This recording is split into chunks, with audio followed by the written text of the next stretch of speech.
Welcome to Driven, the Unscripted Success podcast, with your hosts, Mike Mannino and Nariman Hamden, bringing you insights and stories on achieving personal, professional, and financial success.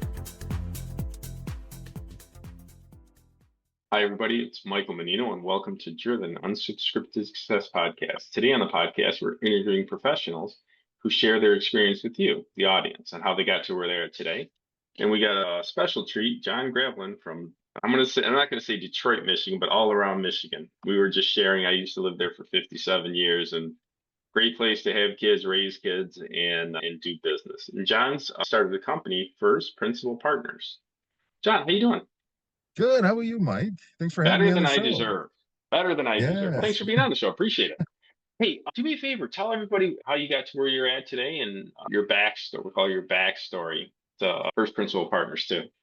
Yeah. So going way back, I started my career in engineering. I went to school for it, then fell in love with cars when I was young and went to go be an automotive engineer at Ford, and was fortunate to be part of Rivian and their super exciting products. And oh, that's cool. That's real cool. Oh, thank you. Yeah, we put together the first R1Ss, the vans and everything. It's really fun that I work so closely with someone I can show my kids on the street every day. Most people don't know the amount of trucks that you guys have on the road. They just think it's the Rivians, but the R1, what do they call R1 R2s? R1, yeah, R1T, R1S, and then R2s are coming out right now. Those are going to be the more high volume line that they've got. But yeah, and then they do the Amazon electric vans as well. So that's what people don't notice. Yes. Like, how many vans did you guys do? Everybody's, Rivians are not doing that many cars. There's over 100,000 deliveries total that they've done vehicle wise. I want to say they're between 1 and 200,000 right now. But vans, I believe the original order was 100,000 vans, and they've got to be coming close to that right now. So the drivers all love the vans, and they're just really cool products. So I'm excited to see where they go from now, and I'm excited to help my former colleagues and stuff bridge the gap between the automotive industry, engineering world, and real estate, right? Oh, do me a favor. So let's talk about that. Real estate, that's my favorite subject. Yeah, no, absolutely. So yeah, I was in engineering, and I bought a house young for myself and started kick my life off that way. And I fell in love with property ownership, home ownership, the idea of house flipping. I did more or less live in flips everywhere I've lived. There's a certain advantage to that. Oh yeah, exactly. I do it all the time. I do it. In the last 5 years, I've had 4 houses. No, not 5 years, 7 years. I've had 4 houses. Every 2 years, if you sell a house, any profit that you've lived in is non-taxable. Yes, that's what we did. We loved with our old house. We lived there 2.5 years and just absolutely nailed the live and flip. It wasn't necessarily the biggest dollar wise, but like percentage wise, it was a huge flip. You did a little bit over and over time, and I could have just thrown away $1,000 a month for the 3 years we lived in Bloomington, but paid my $1,000 a month, got a house, and walked with a big check at the end of it, rather than just paying my landlord those checks over and over. You get so much back from it. But, yeah. I want to have the debate with Grant Cardone. And I got to meet him and have the debate with him on real estate. Owning your own house, he doesn't do it. You're an idiot. You're an idiot. You're not getting it. You're not doing it right. No, and I think that advice might be right if you're a billionaire, but for the rest of us, we need to own our own house. It's not right for a billionaire. Yeah, I don't think so, but at that point, I can't even comprehend. Because he's saying, don't put your money into your house. Yeah. Yeah, it doesn't make sense to me, especially because you're going to put it into somebody else's house then. What? I just don't get. I'm with you. I don't get it. But some people don't know how to, some people don't know how to buy a house below value, fix it up, and make it worth more. That I understand. I get that. But you have to factor that into the equation, which he doesn't. Yes, and absolutely. If you're going to go, if anyone, that's what I love about real estate is the ownership aspect, because if you're going to go own a house, do absolutely no maintenance, just live there like it's an apartment, expect a landlord to come fix your stuff for you, expect something to happen, and you're just going to live there for 5 years, you're probably not going to do too well. But because it's going to need new paint. Which 5 years? That's fair. You're right. You're Wait, right. the last 5 years, You'd if still you make bought in money. 2020 and in the last five Yeah. years, absolutely, you couldn't lose if you tried. Yes. No, exactly. And you're right. No one could lose in those last 5 years, but there's a difference between if you do what you're doing, if you know what you're doing and you just take care of the right things in the house. And at the end, the house is nicer than when you bought it. There is going to definitely be an up in value, just in relative value. But then you're right with the time aspect too. It's through time, no matter what, it goes up every 10 years. Over 10 years, there's never been a 10 Show year me a period, right? property that's worth less years ago. Yeah. You can't find it. No, 5, no. 10, 15, 20 years ago. I remember buying my first house for $30,000. Now that thing's probably 130. Yeah. And I think what people don't realize is that 30 to 130 sounds like, who cares? $100,000. That's a more than 4x though. So when you buy that 130 now, over the next 40 years, you would expect it to go to 500 grand or wherever you're at with the time period. But yeah, and it's just crazy the little things you can do with it. I had, after my first house, we had done well, and we're moving out to California for Rivian, and I had done well on my house for Michigan standards, but I hadn't done quite well enough where I was willing to buy $1 million, 800 square foot house yet. And California. He's talking about California, just so everybody yeah, knows. exactly. Very different real estate than I'm used to. And I instead bought my mom a house in Florida, and she pays the mortgage on it, but it's $800 less a month than her rent would be right now at a place otherwise. So Bingo.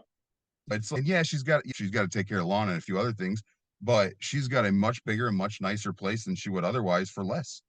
And I think that's And what I how love. much is it? How much is it worth when you bought it? And how much is it worth now? I think I'm up about 40, 50 grand on it. Nothing huge, but it's there. And the way I look at it too is this is a long play. This isn't necessarily something that takes care of my mom for now. Is never she's taking care of it in 30 years. I've got a paid off Florida house and cool. I can retire. I've got what I'm gonna probably want as a toy then anyways. There you go. See, that's what I have a hard time doing is explaining to people. When I explain real estate to people, they say, I don't get it. I'm like, I understand you don't get it, but let me show you. And when we do a multifamily is we look for partners and then they come on board, we buy a property and it's called a syndication. And what it is a syndication is just basically when a bunch of people get together and do things greater than they do by themselves. Yeah. And when you buy the property, there's huge tax savings, right? Huge tax savings. You get appreciation and then you get income. But we call it cash on cash. So when the renters pay the rent and then the expenses come in, the difference has to go back to the partners, right? You don't keep, Yeah. the apartment complex doesn't keep the money. And then when they get the money, they're like, oh, so we get, let's say 6%. Oh, that's all we get is 6%. I'm like, no, you get a tax break first off on the money that you invested. Then you get cash on cash. You're making money every month. And at the end, you get the appreciation of the property. It's worth more later, right? And they Mhm. go, that's not possible. I'm like, all of it's 100% possible. And that's exactly what we're doing. Do you have a hard time explaining that to people? Yeah, and I think that exactly, and it's a complicated system, right? Real estate is. It is, but it isn't. I think it It is, but for us, is it? You're the numbers guy. When the numbers work, it's hard to say no to. exactly, and that's my angle is that it seems magic to a lot of folks, and I work with engineers all the time. So to guys like you and me, like you said, it's like the numbers, it just makes sense. And then I hear the same thing from engineers though, and these are people with very good salaries and everything that they don't get real estate. And then when they start to get real estate, they're happy they get it and they love it. And it's a great tool for them because you can engineer your money. But I think it's a scary unknown. And as unknown as it is, we were all compensated with stock at Rivian. And Right. I you tell them it's like, okay, Congratulations, by the way. yeah, thank you. It was much more exciting at other times. But regardless, go to your bank and say, I've got the opportunity to buy $300,000 worth of Rivian stock. Will you lend me the money for it? And of course, you know what they'll say. You're nuts. But they'll do that for a house. So you tell me, what that should tell you all you need to know is that if real estate goes down, everything goes down. And I think it's something you always need, right? Everyone always needs real estate. It's one of our prime needs, no matter what. It's always going to be one of the top assets because it's one of the top needs you need. Exactly. So food, shelter, and water. Those are your primary clothing too. You don't want to be walking around naked. Yeah. But But it is a necessity. But the beauty of it is, though, the when you're investing in real estate, very little can go wrong. And people always say, "What if it burns down?" I'm like, great, then we get the insurance money. You know what I mean? Now I got a lot. I get to build another house. Show me the downside to this. They always look for the negative, which you're supposed to. Humans are supposed to look for the negative to Yes. protect themselves. I understand wholeheartedly. But then when you explain it to them and say, "Hey, there's going to be a deal coming up. Would you like to take a look at it?" And then they say, "Yeah," and they look at it. I've noticed it's fear that stops people more than anything else. The fear of the unknown. And then what I beg people to do is just try it. Just do me a favor and try it. Friends and family, you go, okay, I'll try it. And they do it. And they're like, oh, yeah, this actually works. And it's pretty neat. I'm like, yeah, exactly. But getting over the fear, what is your golden ticket for that? I, it's tough, like you said, and it's really just trying it, and it's just doing. And because I think when you start doing, you start to see all the things that can go right. It's really, like you said, humans are geared, our brains are made to look for things that are wrong. It's so we don't get eaten by bears in the wild. But here, there's not bears in the wild. Like you said, most of the time it goes right. I was working with a guy in California, and we're talking about a house, and he was one that was very fearful of it. And he's looking at all the things that can go wrong. And he's in California talking about one of the coastal towns that's eroding, right? And he's like, these houses in 30 years, and mind you, these are multi-million-dollar coastal homes, nowhere near what he was even going to look at. They could be gone in 30 years. And I go, yeah, but the houses across the street could have beachfront property in 30 years. So it's really, you can look at it however you want, right? But you can look at a lot of what ifs, but I guess I start to throw in the what if good happens? What if good happens? And you start to Yeah. look What at, if good happens? yeah, That'll be the name of the podcast. What if good happens? I did that. Didn't plan on that one, but that came out better than I was planning on. Because yeah, you don't know. There's so many, Lisa, there's so many things. And once you start getting in there and you start to figure out what you like and what you're good at, and that's what I love about real estate, even more now. I used to love the idea that I got the opportunity to do everything from fix a toilet to talk to guys about a deal, to pencil out deals, and you go paint the house when I'm done and all these other things. And then as I get more deeper into the career side of it, it's okay, my time was far more valuable than it is to paint. So then I have to optimize it a little differently. Uh, That's the problem is when you yeah. enjoy it. Yeah, exactly. And I tell everybody this. And one of my first entrepreneurship gigs was in college, high school. I mowed lawns. I had a handful of accounts and you know, made more money than all my friends with less time. It was great. And if I could mow lawns all day and make the kind of money I do now, I just mow lawns back and forth all day. But Really? oh yeah, I love it. I don't know. To me, I don't know. I go back and forth. Better than fixing up a house. It Nah, see what I'm depends. saying? No, exactly. I think that's the thing I love about real estate is there's always something different. Is trust me, on maybe I just been doing too many house projects lately where I'm like, I just want to mow lawns because you ask me again in a month, I might be like, oh yeah, I just want to be the flipper guy. But I guess I'm more of the hands-on guy. But I was an engineer for the last 10 years. I'm much more profitable, use my brain and talk to you and figure out how to help other people make deals. Yeah, that's where the everybody wins bigger. But I have the same addiction to I've had several companies. One's a finished carpentry company for 30 something years. And we did starter mansions. And I'd have to show my guys how to do beams and offered ceilings and bookcases and all kinds of crazy cool stuff. And then I had a bunch of guys. I had to get the deals, do the bookwork, get the materials, get everything out to them so my guys could work. But then I go in there and I'm like, you know, the feeling like, yeah, I want to do this. That's why we got into this, right? I think we all, at least when I started, I definitely had a picture in my head of me doing a lot more manual labor than I do now. You have to segment Yeah, yourself out. And it's not, but we went into it with the hands-on aspect in mind, but now you have to back off with the hands-on. And it's a tough battle for me. How about you? yeah, it's absolutely a tough battle. Like because when you can do it yourself, and then also working with contractors, you know how that goes. So it is tough to, and especially building the business. I like to think of myself as I can learn how to do anything, and when you learn how to do anything, and somebody's not doing it right, you're just like, I'm just going to do it now. But That's There's the only wrong, one of it's the me. wrong attitude. You got to Yeah, make them that's do the it right. I that's a, know exactly what you mean. and it's so hard. Yeah, because you're Yeah. like, Yep. but like, hiring is hard, but also like gone through a few different web developers trying to find the right balance of cost and everything else. But then I also get caught myself sometimes in between web developers. Well, I'll just do this myself. And so, no, I cannot. This is Yep. not a good idea. I seen a movie that really helped me out. You ever remember Band of Brothers? Yeah, Did you ever see it? Did you ever watch it? the The miniseries series. on HBO's. Yeah, Okay. The main guy, White, had to pull back and he became a colonel yeah. or a lieutenant or something. And he had to pull back he's the one going in with his guys. And he had to put somebody else in charge of that. And then they were going into Bastille, which was basically It was, the yeah, last big fight, right? And they're going into Bastille and then they kind of got stalled. And he just the colonel was there and he just grabs his gun and starts going like, gotta get this done. And the colonel screams and goes, White, stop. The guy just freezes and looks at the colonel. He goes, get it done. You can't go in there. yeah, That was the key. And then he knew this one guy and he sent him in and this guy was crazy. He jumped into the bunkers of the guys and started dropping grenades and taking off.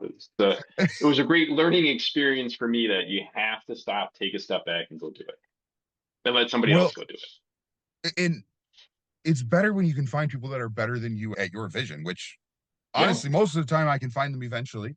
That was my last job in my engineering career was engineering management, and I had a team of 20 some people, and I had a boss that would tell me I had to deviate more. You can't do as much deviate, and he meant delegate.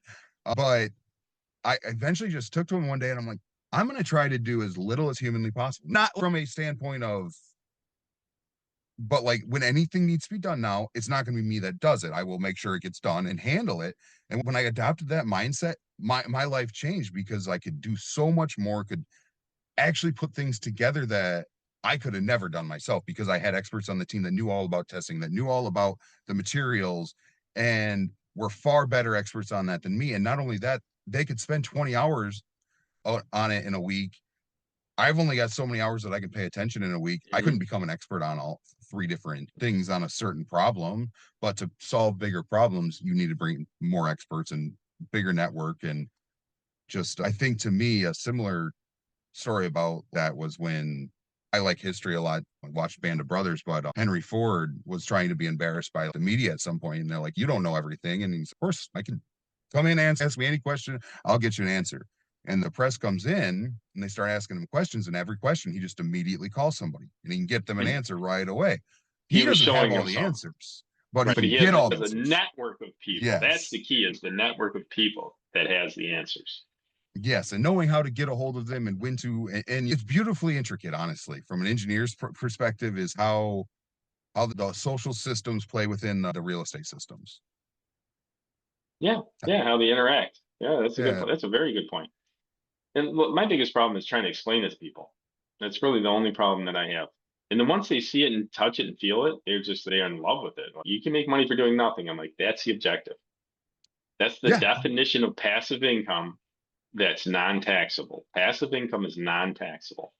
And do you hear those real estate gurus? And I'm sure you have like, hate when I hear Robert Kiyosaki say, "I don't pay taxes." The way he says it, he's being honest, but he's like a jerk yeah. about it. I was actually just talking about him to someone else the other day, and I don't disagree with a lot of what he says. I He think that a says the lot of what truth. he's, yeah, what a lot of what he says is true, but I'm always a little skeptical of people who get rich telling other people how to get rich. A lot of his money has been made through Rich Dad Poor Dad, right? And it's like, he had these wallets, and he tells you about his companies before then, but it's like his really big break was telling other people how to use their money, which I don't know. But regardless, I agree. It makes it look scammy, and it's not scammy. It's all just, but when you say it like that, It's real estate yeah, laws it's real estate laws that we utilize to make money and not pay taxes. yeah, All legal, all 100% legal. But then when these guys come out there and say that kind of stuff, it feels bad to me, and I think it gives the wrong impression. Like they can do it. Yes, they can do it, but how long has Grant Cardone been doing it? How long is Robert Kiyosaki? World War II, he's been doing this. Yeah, He's been doing real estate a long period of time. If you're doing real estate for a long period of time, doing it well, you're going to be rich. e- exactly. And I've been fortunate enough, right? Most of my real estate's been in an upward market, right? Everything that I've done, I've done better than the market, but at the same time, it was really hard to lose in the periods. I can't sit here and say, oh, I've got through 2008, right?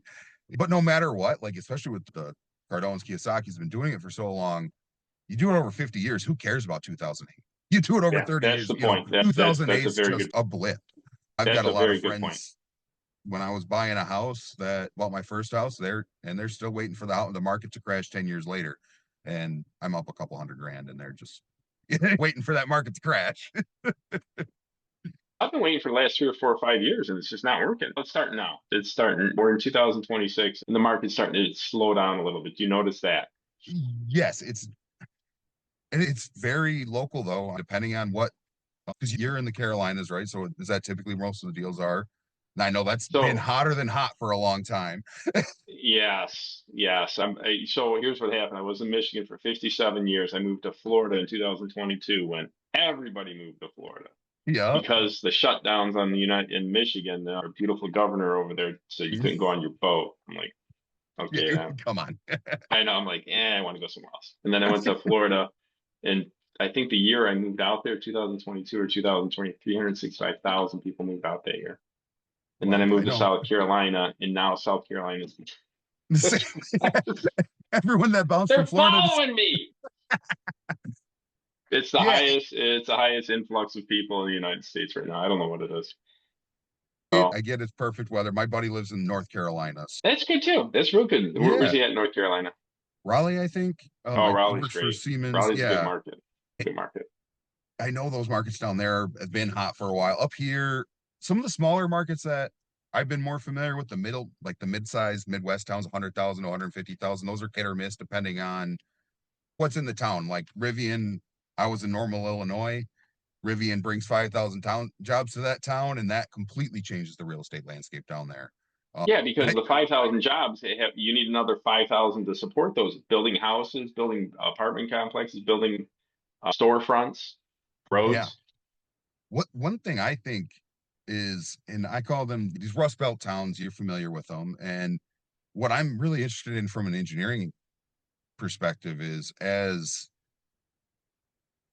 you hear a lot about manufacturing coming back, and it's not necessarily that manufacturing is coming back, it's that manufacturing's automated now, and it doesn't make sense to pay somebody in Chinese to build something and then ship it here when you just have a robot make it here for the same cost it would be in China, and then you have to ship it here.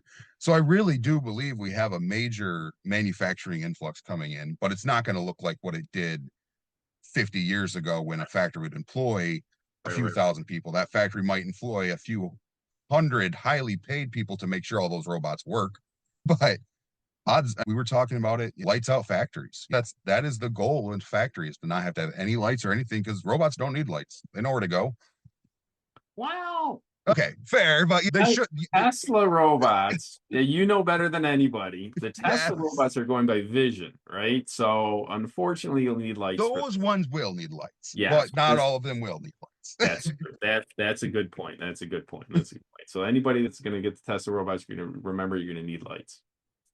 But I think that these brownfield locations, these Midwest, I especially think Midwest, it's my mindset, and these 150,000 people that all had a big factory, some teams are all at this point. Yeah, agreed. So John, what is one of the biggest challenges you had to overcome in your career? In my career, so staying open in general, Ooh, I look at that's a how good crazy where my career's taken me. Back to the start of the Rivian thing, I was infatuated with the company and thought it was so cool before I'd worked there. And I'm like, oh, but then I saw in the news they were moving everything out to California. I'm like, I couldn't move out to California. There's no chance I'll live out there. And then a recruiter called me, and I'm like, maybe I can move out to California. Didn't love it. I didn't last long in California. I lasted about 6 months, and I'm like, you guys got that factory in the Midwest. I'm going to go back there. But I guess the whole point is a lot of this was things that 5 years ago I would have said I would have never done. But then when I started to let myself stay open, I found out about the town of Normal that I lived there 3 years, did well in a house. I got to work and build incredible things with Rivian. And California, there's certain things that are as bad as they say they are, and there's certain things that are not. And you know what? I'll tell you, that's a far more beautiful state, and it's a place that I look forward to vacationing again. I'm not sure I'll buy a house there, but and I look forward to vacationing there more than I used to. Well, this podcast is what if good things happen? That's great. Yeah. What is the negative of California that you left there for? Oh, I don't like crowds, and there's more people in LA County than there is in the entire state of Michigan. But because mostly what it comes down to is just too busy for me, and it's more of a personal thing. I used to think, like, you see everything on the news about how terrible California. Most of it's beautiful. Most of it's actually really great. It's expensive and crowded. Neither of those are my cup of tea, but most of the negatives, like I said, they're overplayed, and it's mostly just crowds and traffic are not overplayed, though. It is busy as hell there. The two things that aren't overplayed. What about Yeah. the culture? The culture was wild to me because not only it was very different, but it was very different. Each city had its own thing. Like Orange County versus LA County versus San Diego County were very different culturally from each other. And it makes sense because, like I said, LA County is bigger than a big state on its own. So it makes sense that they'd each have their own subcultures, but it was very different culturally. And I felt like California lives almost like on a 10 to 7 rather than a 9 to 5. I got to get the surfing in the morning and stuff. And but they all worked late. I will give them that. But a lot of them didn't show up until later in the morning. It's just a little different that way, too. I guess when you're on the last time zone, it doesn't matter when you come in. That's a good point. That's a very good point. Last question for you. If you go back to your 20s, knowing what you know now, what would you do different? What would you do the same? I remember early on in my 20s, I remember looking at multi-$100 houses in Detroit that are now worth about 30, 40 grand a piece. I wish I would have bought more of those. I don't regret any of the moves. I think I wish I would have made bigger moves faster, gotten over the fear faster and stuff, and gone out and taken a bet on myself a lot sooner than I did. There's a lot of fear that kept me from doing this, but being my own boss and everything else, none of the things that I was afraid of came true. A lot of other problems have happened. Don't get me wrong. This isn't easy, but nothing that I thought was going to be a problem is a real problem. So take the risk. You never know what good's going to happen and what good's going to come. And yeah, Take more risk. Yeah, take the risk sooner because you can always rebuild. I think there was a long time where I'm like, you're building and you can't let things fall apart, right? But if you don't let things fall apart, you can't really let them get bigger, right? You gotta go out on your own. You gotta take a chance and you gotta take the risks. Otherwise, I was very risk averse for a long time, very lower middle class, save your money, everything else. And there's nothing wrong. You should save your money, but also if you want to get beyond that middle class, I say, if I blow my retirement, I have to work till I'm 75 now rather than 65, but I'm not doing this to save 10 years off my retirement. I'm trying to save 30 years off of that. There you go. I like it. All right, John, if anybody wants to get in touch with you, how would they do it? My website's dfppartners.com. I've got plenty of calculators, different engineering tools for your home buying decision making. Awesome. Listen, John, thanks a lot for being on the podcast. Appreciate your time, and it was a great conversation. Appreciate you having me, Mike. This is a lot of fun, and yeah, look forward to talking more. Sounds good. For everybody else, subscribe for more content coming out every week. Thanks very much for being on the show, John. All right, thanks so much. Thanks for listening to Driven, the Unscripted Success Podcast. Want to share your story? Apply to be a guest at drivensuccesspodcast.com/guest.